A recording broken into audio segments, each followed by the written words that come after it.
trying to find reps somewhere else. And I think a guy that probably not going to end up at a Power 4 program, but will probably transfer down to G5 level. Well, speaking of Kentucky, we got some breaking news. Per Matt Zenitz, former Kentucky defensive lineman Keeshawn Silver has announced that he will visit and focus on 4 schools: University of Florida, University of Miami, Michigan, and USC.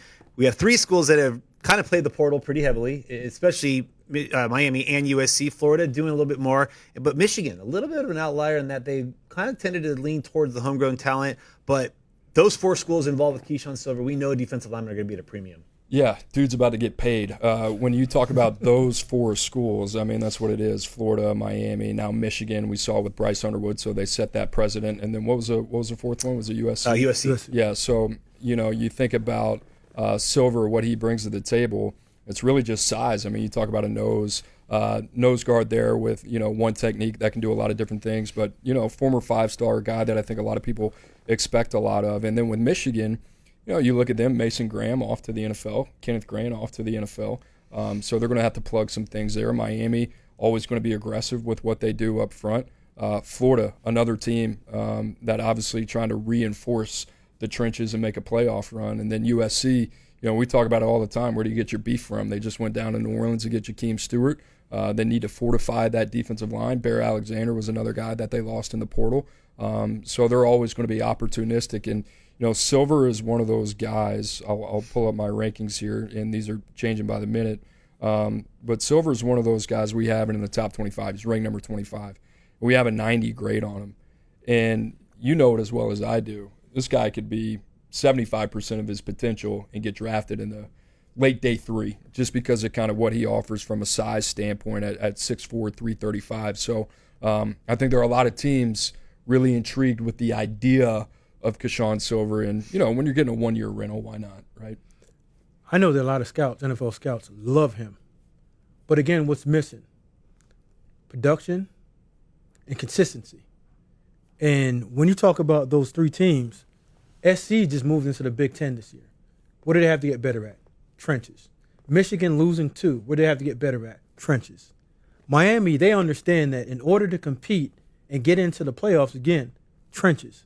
So this guy coming in and jumping in, he's cream of the crop right now because he's one of the few that can come in heavy-handed, stout at his point of attack, and win when they need him right now.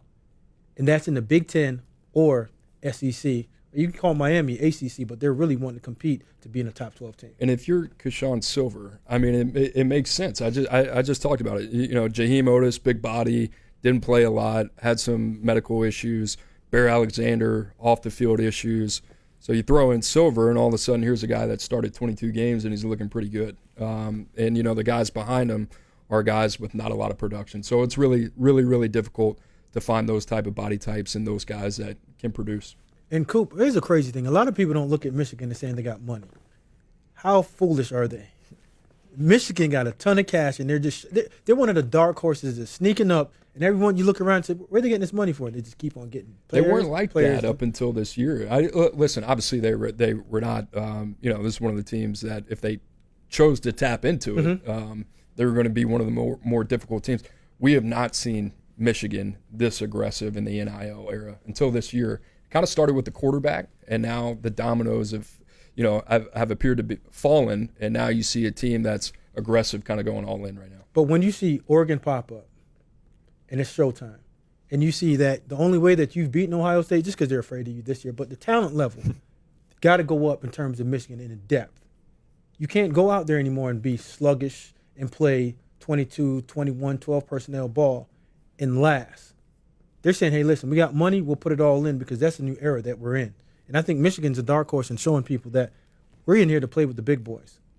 To that point, I want to ask you guys, who do you think, you mentioned those schools, Miami, USC. We know they've aggressively used the portal. We know they've used the resources that the portal allows them to utilize. And now we talk Michigan with Bryce Underwood coming in.